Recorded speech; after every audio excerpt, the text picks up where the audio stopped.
Hello, all you tiny little people that live in the confines of my computer. My name is Finn, and welcome to a video about my favorite movie of all time. To preface this, I think I'm ever so slightly biased by the fact that this little guy is my favorite character in all of fiction. I adore Spider-Man, even when he looks like this. I love Spider-Man. I grew up on the Sam Raimi movies and the Spectacular TV show, little bits of the 90s show, blah, blah, blah, blah, blah.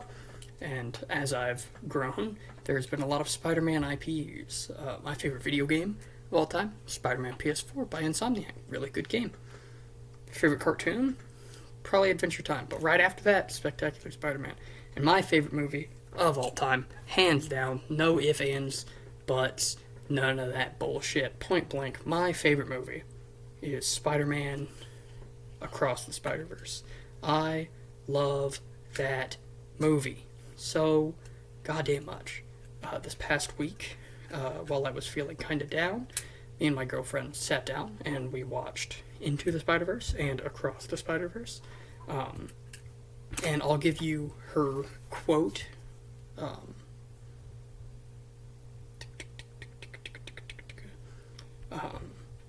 I said, do you have any note or quote about it? Because I wanted to let her in on it since I watched it with her. Well, it wasn't my first time watching it. I'll get into that, though. That movie is really, in all caps, good. Shit's gorgeous. And the third one needs to come out like yesterday. Needs more Peter Parker, though. Parker, as in the little cat. One moment. But that is my girlfriend's quote on the film. And I agree. But I have a lot more to say than just that. Because of course I do. It's Spider-Man. So, to begin, I want to start by, objective thing. Before I get into, my opinions and my thoughts and whatnot, talk about objective things. The movie is gorgeous. It is one of the most beautiful pieces of animation I think anyone has ever produced. There is so much detail and so much going on and going on well. There is every single frame of the movie needs to be put into a physical frame and put up in a museum. Across the Spider-Verse is so fucking pretty. Into the Spider-Verse was beautiful, and it was groundbreaking and revolutionary, and it changed the way that modern Western animation is produced and whatnot. And there's a million videos on YouTube and whatnot about the impact of Into the Spider-Verse. And if you're looking for something about that movie, I would advise going and finding one of those videos. I'll put one in the description. But I loved Into the Spider-Verse back in 2018. Loved that movie. Loved it. Adored it. It's top 5 movies ever. Love that fucking movie. It's perfect. And then they made a sequel that's somehow better. And it's so good. And I love it. It's so pretty. And that movie was so pretty. But Across the Spider-Verse has something, I think, because we see the other dimensions. Instead of just, we see 1610 and we see 616. There's we see Miles' world, which we have been in before, and it's so gorgeous. But we get to see Gwen's world, that's full of pastel colors that sort of merge together, which goes really well with her personality, which is super cool that all of the different, animation styles fit the character so well. We'll get into that. But, Miles' world is beautiful. Gwen's world is stunning. Peter B. Parker, we don't see a whole lot of his world in this movie, but when we do, it's gorgeous. It's so cozy. It's so regular. It's kind of like what I expect Peter B.'s world to look like. We don't get to see a whole lot of Noir's world, because as he's not a huge part of this movie, we don't get to see a whole lot of Spider-Ham's world. Hi, baby. What we do get to see little snippets of are Hobie Brown's world, Spider-Punk, who is the MVP of this movie. I love him. He is the best part of this movie, and that's saying a lot, because, there's so many other perfect characters in this film, and Hobie's the one to me that sticks out the most.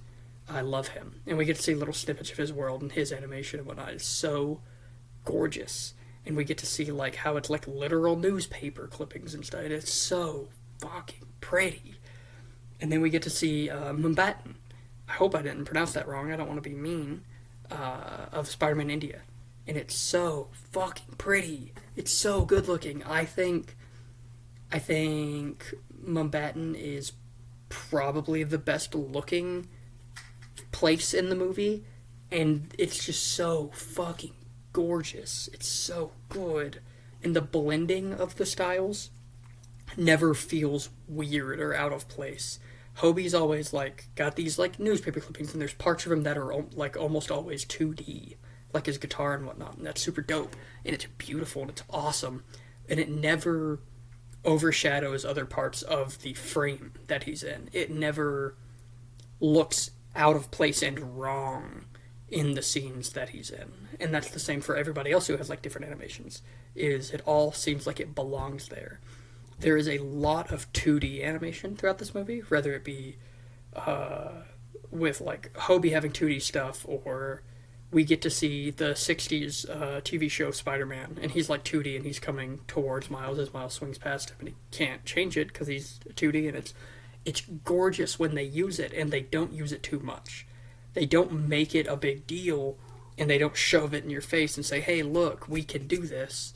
They just do it, which is something that this group of animators and this group of actors and whatnot have all come together to do really well, is produce something and show it to you and not just say, hey, we can do this, hey, we can act good, hey, we can draw good, hey, we can use this specific animation style, hey, we can do this and this, we can mesh these stuff. They just do it. They don't make it a big deal. They don't shove it in your face. They don't shove it down your throat. They don't say, hey, look at what we can do. They just do it, and you're looking naturally, because it's just that fucking good, and it's so good. I think the visual highlights for me are Hobie overall, because I think his specific styling blends so perfectly with everything else, and he's so different from everyone else on screen at all times, and that's definitely on purpose, and I love it. And every time I rewatch the movie, I find more stuff to love about every part of the animation. I think landscaping wise, like what the background looks like, I think Spider-Man India's Mumbattan is so fucking gorgeous. It's so pretty. The colors and the different animation style, and like it's 3D but it's got 2D aspects, and it's so fucking pretty. It's so good. And then I would think overall animation, I think the intro is so good. Them fighting like the Renaissance version of the Vulture, Miguel, Jess, and Gwen. It's so fucking pretty. It's so good. I love it. Dude, I need like a diorama of that Vulture. I love him. He looks so fucking cool. And he's 2D for the most part, and it's so cool. Well, he's not 2D, but like he's got so many 2D aspects to it. It's so fucking pretty. It's so pretty. It's so pretty. If I sit here and I only talk about visuals, it will be an hour of nothing but visuals. So I'm gonna point out a few little details of notability, and then I'll get to something other than visuals. When Rio snaps at Miles, like physically snaps at him, the Puerto Rican flag colors are what show up, which is really fucking pretty. It's so pretty. It's so cool. It's so poggers. But like, other visual stuff, the Spot overall, super cool design. They make him fun, they make him important, they make him meaningful, and they make him menacing. We'll get more into him in a bit, but to start, he's gorgeous to look at. Because he's got there's like lines of where he kind of looks like the dolls you use for learning to draw, like the little wooden figurines where like you can pose. He looks like that, and he's got like circles in his shoulders and stuff, and he looks like he is the base of a drawing. It's so fucking pretty. And then all of the portal stuff is so fun, and it's used in such a fun way. And I think it's just fucking gorgeous. Last note of visual before I move on to other stuff, because I don't want to only talk about the visuals, even though they are fucking gorgeous, is... One moment. Last visual I want to point out. Oh, no, where to go? No, I got it. They age Miles perfectly.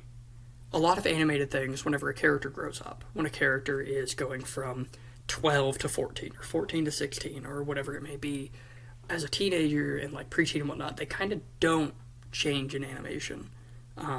Or if they do, it's something really small, like one change, or they get slightly taller, or they get slightly wider, or whatever it may be. But they like made Miles age like a human. His face is different. It's like grown. He's got different like lines and whatnot. His eyebrows look different. In the Across the Spider-Verse art book, there are pages. There's a couple pages where they specifically hone in and talk about how they made Miles look older without making him look too adult. They keep the childish parts of him while adding enough to make it look like he's no longer a preteen. Not that he was like 11 in the first movie or anything, but like it shows that he has hit puberty and he has grown and he is no longer our little lad. He's taller, he's broader, he has bulked up slightly, his hair's bigger, his eyes have changed shape ever so slightly, his eyebrows are different, his face has like full-on different like contours and stuff, and it's gorgeous. It's so cool, and I love it. I'm gonna scream. But yeah, I will talk about something other than visuals now, instead of only talking about how fucking gorgeous this movie. I want to talk about acting, because this movie made me cry. When I watched it back in theaters when it came out, I cried, I believe, 6 times. When I watched it this past week with my girlfriend, I believe I cried 3 times. I fucking love this movie. And the actors behind it are so fucking good.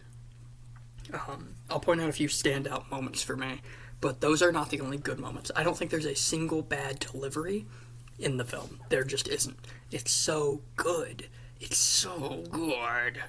So I'm going to get into the parts that make me super emotional, starting with the trans allegory. When Gwen goes back to her home after running away from her problems and running from her father and running from her world entirely, she finally gets sent back home by Miguel. And she's at home, and she goes into her house, and she talks to her dad. And he isn't attacking. He's not being harmful. He's just there, and she talks to him. She explains who she is, what she does. She explains why she does what she does.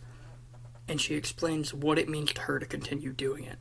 And she reiterates a point that she made at the beginning of the movie towards her father, where she complimented the fact that he's a tremendous cop. But right now, she needs him to be her dad. And while she's talking about this double life, while she's talking about these differences and why she's afraid, her hair, the room behind her, it all becomes the colors of the trans flag, which is destructive to my ability to watch that scene without crying. I love it. Gwen has never been explicitly a trans character. I don't see her being trans in this world.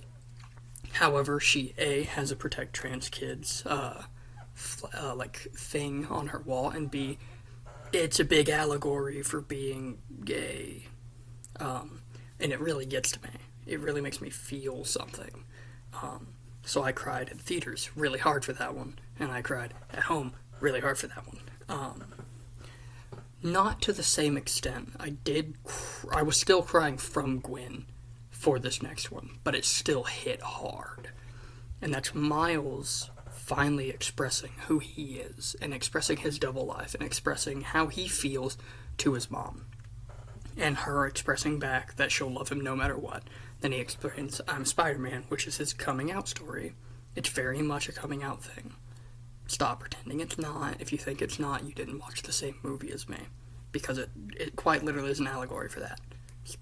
It's in the story, it is Miles revealing parts of himself he's afraid to show his parents. And it's very, very much an allegory for coming out to your parents. And it's very good. It's very gorgeously, presented to us. The acting is so, nail-biting. While Miles and Gwen are talking to their respective parent, you're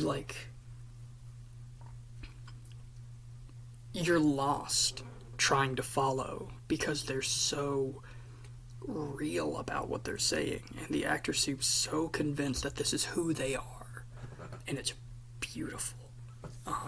Another big stand-up moment for me is a bit before that, Miles is trying to run from the Spider Society, and Peter catches up to him and is talking to him, hold the baby, all that jazz. And there's a scene that always gets me really teary-eyed,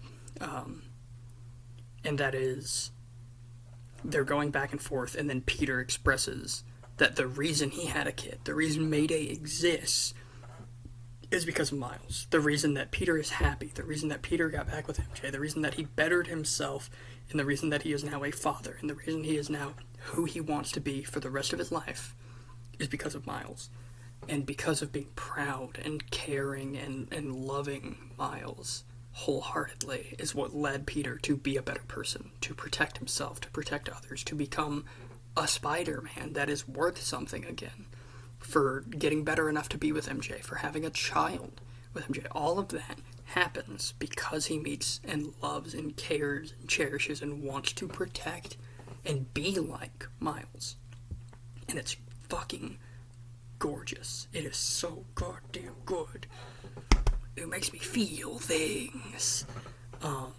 It genuinely destroys my soul whenever I watch this movie. Another one that sort of gets to me is when Gwen goes to Miles' universe and meets with Miles' parents the second time at the end of the movie, when she expresses that she's going to go find him and whatnot. When Jeff talks about Miles, and he expresses all these things about our little boy's growing up, maybe we also have to grow up. We just need to let him spread his wings.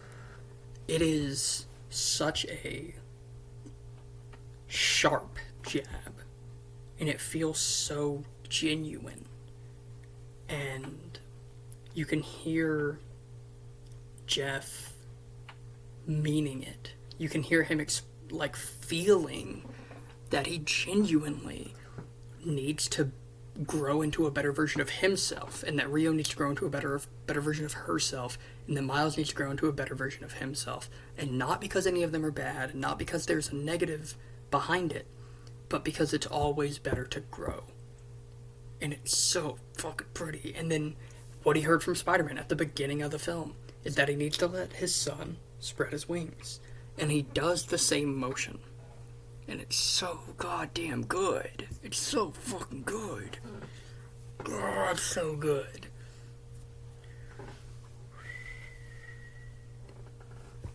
Now that I'm over the moments that made me cry, let's talk about how fucking funny this movie is. There's so much comedy. And there's so much different comedy. Because there's situational comedy, and there's bit-based humor, and there's puns, and there's Miguel being a sarcastic bastard. And there's a joke that Peter B makes about, hey, why are you not funny? Spider-Man are funny, why are you not funny? But Miguel's fucking hilarious. He's just not making jokes. He's just being sarcastic. And it's really good. The meeting with Miles, he's giving him, I think it's an empanada. Is it an empanada? I don't want to be incorrect. Let me make sure I'm not lying. I don't like spreading misinformation. Spider-Verse. Impin... I don't know how to spell Empiñata. Empiñata. I might have spelled that wrong. It is an empiñata. Okay, I'm not crazy.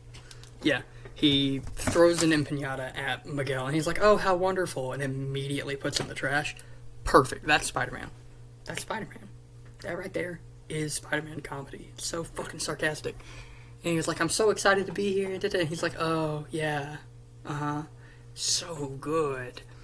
It's so, like, for the character they're building Miguel to be, it's so perfectly sarcastic. And it's not out of a place of him.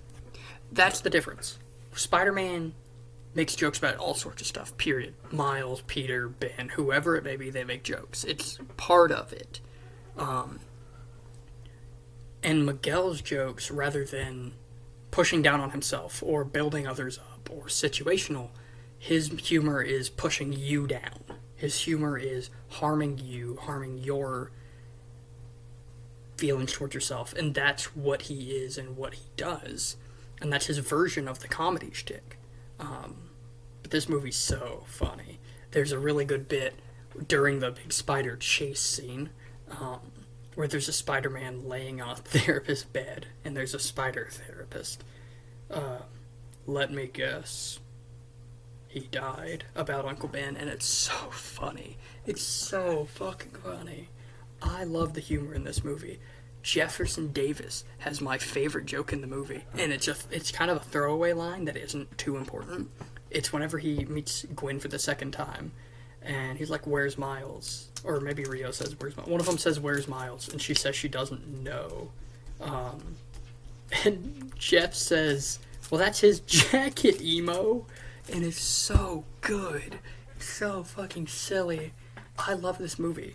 I love the comedy of this movie so much. It's so good. Moving away from comedy for a minute, because I need to come up with an ending for this. Not that this is the ending, but whatever. Characters. Dear God, there's so many characters. There's so many references. I'm not going to point out every reference in the movie, because that would take me 5 hours. And I've got a place to go in like half an hour. And I need to clean myself and eat and all that jazz first. But point being, there's so much reference and character stuff. So for now, I'm going to stick to characters. I'll go into references and whatnot, and characters I noticed and stuff after. To begin, characters-wise, Hobie Brown is perfect. Don't do nothing to him. Keep him. He's perfect. Peter B. Parker, GOAT. Original Spider-Man is so fucking fun, is so funny, is so situational funny, is so pun funny. He's working the dad jokes in. The scene of him showing pictures of Mayday to Gwen and Miles whilst Mayday is in the fucking room is so funny. It's so good. I love Peter B. Parker. Who else is here? Spider-Man India. Tremendous voice acting. I love everything about him. He looks tremendous. He looks so cool. The hair. I love the differences between the different Spider people. For example, we see Paviter in Spider-Man India. He literally flips out of bed because he's so excited to get his day going. Whereas someone like Hobie Brown hates waking up. Fuck waking up. He hates it. And it's so fun seeing the differences between these characters who are all fundamentally the same. It's so goddamn good. Another character, Gwen, she's perfect. I love her. Miles, perfect. I love him. Like, there are hours worth of videos on the internet if you want to deep dive into Miles or Gwen or Peter B. or whatever it may be. There's so many good ones. Who else do I love? Jess, Spider-Woman, great. Love her. She's so sassy. She's so snarky. I adore her. Miguel is fucking awesome. I love him. His design is perfect. I love him. His physical movements, some of his poses and whatnot are taken like it's literally a picture of Oscar Isaac. It's so good. His theme's tremendous. The music in this movie is all really fucking good. we get to see him do like the vampire teeth thing, and it's fucking freaky and cool. We see so much of him in this, and I really hope we get more of him in the third one. I expect us to, but it's so fun. He's so cool. I love him, and his story is so nice and so well. It's horrible, but it's like really nice to watch, and it's really fun to experience this different version of Spider-Man. And it's so nice having him be so hypocritical, in the sense that, like, canon events are important, right? But Miguel didn't lose a captain close to him. He didn't lose an uncle. He didn't get bitten by a spider, so on. So he didn't have the Gwen Stacy moment. None of those things have happened with him. And I think that's really, really, really, really, really, really cool that he's the, like, antagonist of this film whilst being a good guy and doing what is for the greater good and what he believes is good. I adore him and Miles having, like... I adore that he doesn't immediately want to kill Miles. That he doesn't immediately jump to these horrid actions, and it's more proof that he's a version of Spider-Man, because he would rather find some sort of middle ground, or something to do. But when Miles starts running, we get that more animalistic, vampire, murderous fucking Miguel. But I love him. I also love Miles being an anomaly. That's a really cool thing. Super fucking dope. Speaking of characters and Miles, spoiler alert, there's 2 Miles. Mileses?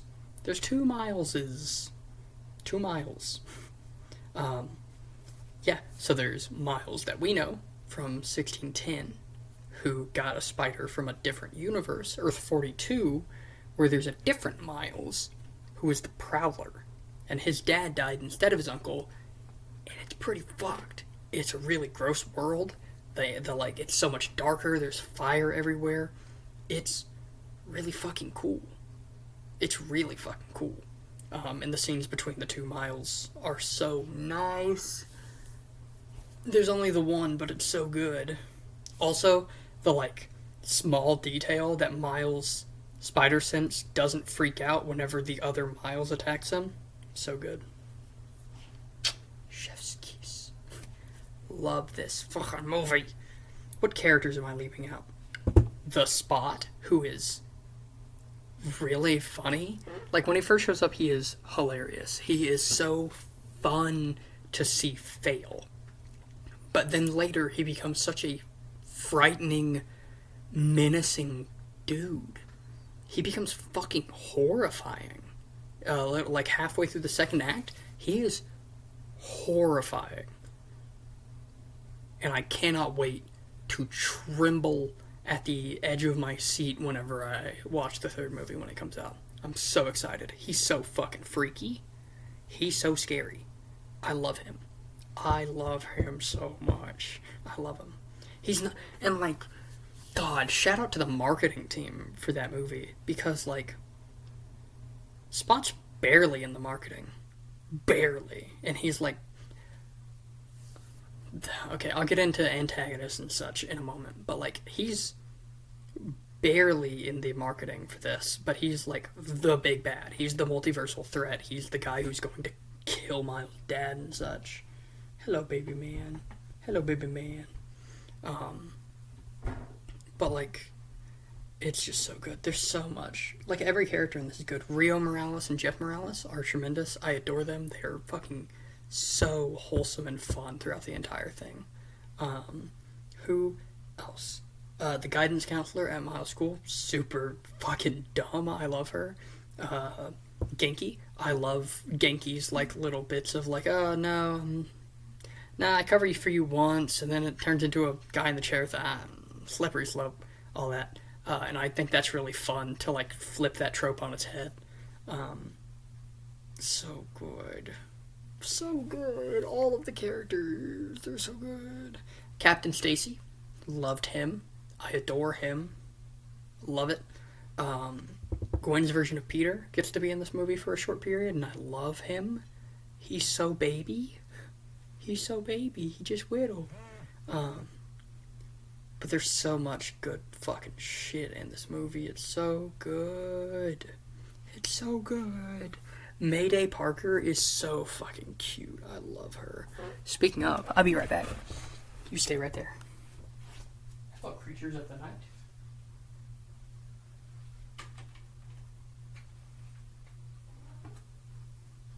Hey, Bubba. I have like 9 of these, but this one's my favorite. It's Peter B. with Mayday. They're so cute. I loved him. He's got the like robe on. I love this thing. I have like 9 of them up there. This one's my favorite. I love them. They're so fucking cute. So cute, so cute, so cute. But yeah, I love her. I love that little gal. I adore her. I adore Mayday. She's so goddamn cute. I adore that whole like trio of Peter, MJ, and Mayday. They're so goddamn cute. I love them. I love them so much. Spider. I'll talk about a couple of references in the film that I wanted to point out, mostly because they mean something to me. Because I just love Spider-Man. The first thing of Spectacular Spider-Man, Josh Keaton, I love you. The first time Spectacular Spider-Man's been in anything since it got canceled, which is true for a lot of these characters who were used throughout this. It's like, oh, the 90s Spider-Man hasn't been in stuff. Now he has, but he wasn't then, and what have you. Like, whatever. But for Spectacular Spider-Man, it specifically meant a lot because of how hard like the ban on that specific version of the character was for a while. It means the fucking world to me that he was able to be in it, and that's like my childhood. Or like the 3 childhood Spideys for me are Spectacular, Sam Raimi's Tobey Maguire Spider-Man, and the 90s Spider-Man, and all 3 of those are in here. And it's awesome, and it means the fucking world to me. Insomniac's Peter Parker is there, played by the fucking tremendous voice actor of Yuri Lowenthal. I loved seeing him. It made me so happy. Donald Glover is a version of the Prowler, which is a couple references. Donald Glover is Into the Spider-Verse. He is in the MCU. And he played Miles Morales in the Ultimate Spider-Man TV show. He's also sort of a catalyst that leads to Miles existing in a way. And I think it's super fucking dope that he's gotten multiple opportunities to be a part of a story like this and be connected to that character in one way or another. I think that's fucking beautiful. And I just love Donnie Gloves. Well, Childish Gambino, I love that fucker. What other weird shit is in here? Cyborg Spider-Man is yoked. 60 Spider-Man is 2D. Love that. It's so fucking silly. There's a version of Superior Spider-Man. Don't know what that's about. I don't know why they would let Otto in there, but whatever, whatever. What else? Hockey Spider-Man. There's a Spider-Man with a hijab. Well, Spider-Woman. Peter Parker is there. Peter Parker's there. I don't remember the name for the version of Spider-Man that is a fucking T-Rex. Ruh-roh, what is his name? T-Rex Spider-Man. Does T-Rex Spider-Man? Peter Parker. True. I know, Bubba. You're not Bubba, you're Sissy. Hi, sis. But yeah, Spider-Rex is there.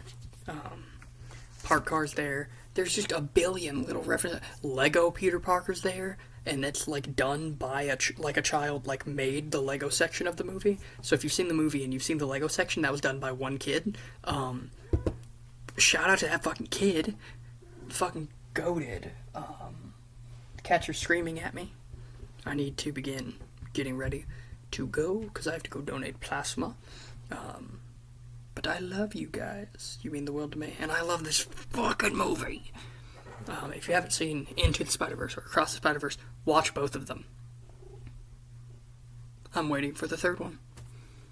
The ball's in your court, Sony. But thank you guys so much for your time. Thank you so much for watching, for liking, for subscribing, for commenting. Check out in the description, there will be a link to a in-depth review of Into the Spider-Verse. There will also be a link to the community Discord. So check those out. And I will see you guys this Friday. Bye-bye.